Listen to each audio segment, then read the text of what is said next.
The main cause of anxiety is the fear of the unknown. Your counter argument may be, well then why do I get anxious in a comfortable and safe environment? Answer that, it's because our brains are constantly performing risk assessments, whether it's in the present or the future. When your brain is performing present risk assessment, you might feel less anxious. This is because in the present, you don't have time to sit and ponder.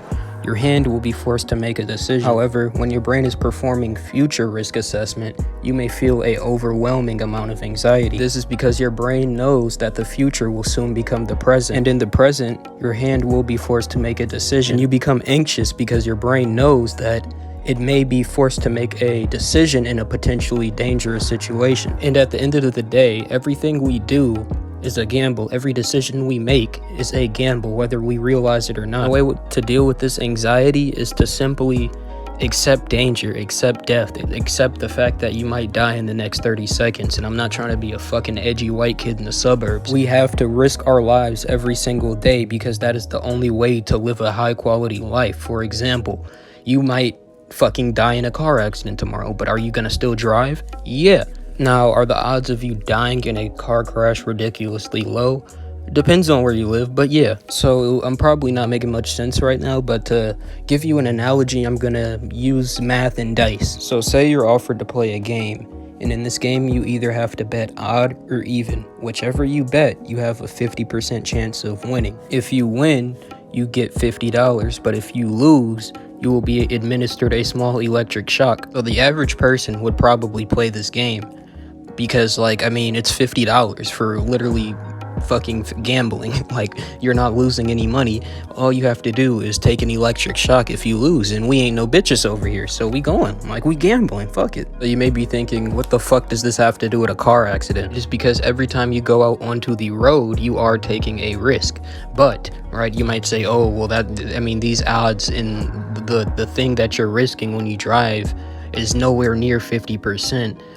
This fucking dice game is stupid. Now hold on, I'm going to give you another dice game. Before you decide whether or not you are going to play this dice game, there are some restrictions. Restriction number 1, you do not know what your punishment or reward will be for the gamble. Restriction number 2, you do not know the probability of you winning or losing, but you must roll the dice at least once.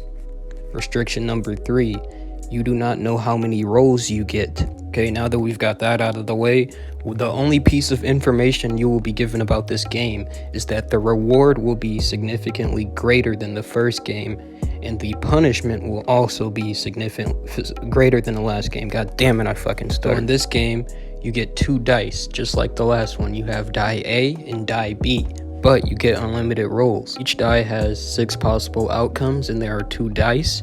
So there are 36 different possible outcomes. Fucked up in the writing, they're not supposed to say A after roll, they're supposed to be 1 and 2, but for roll 1, right, you have to roll a sum of 3 and you get $500,000. For the second possible roll that you can get, you have to roll a sum of 2, but if you roll that sum, you will have to amputate a finger.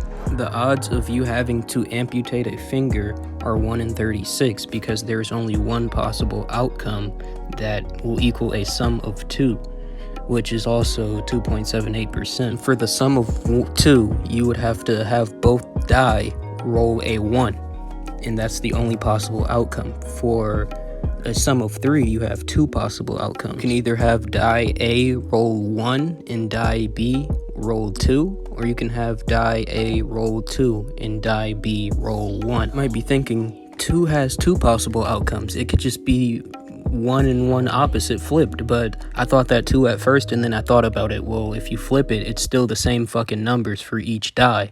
Die A would still be 1, die A would still be 2, but and if you flip that, it's the same shit. But with 2, it's not the same thing when you flip it. The variable is assigned a different number. This ties into anxiety is because this is the type of gambling your brain is deciding whether or not it wants to do subconsciously all the time, especially when you're not actively doing something. But you guys let me know, is that a gamble you would take? Me personally, not that one, not for that fucking big of a risk, but I would take the same odds if I wouldn't lose a fucking finger, and maybe I'd only get 1K But anyways, make sure you stay to the end, listen to the song and shit, wait for the end card, see if there's any other videos that I have that interest you, and I'll see y'all later. I appreciate the support. I so got a geek, I can't feel my feet. That boy got a bag, I came in with 3. They call me a dickhead, I don't even speak. Nigga, please come get your hoe, this little hoe OD. I don't even fuck with humans, I can't even talk to hoes. Ain't no standing on the wall, we be lit at all my shows. I ball hard like basketball, this little bitch won't give me throw. I cut on that auto-tune, watch me, I hit every note.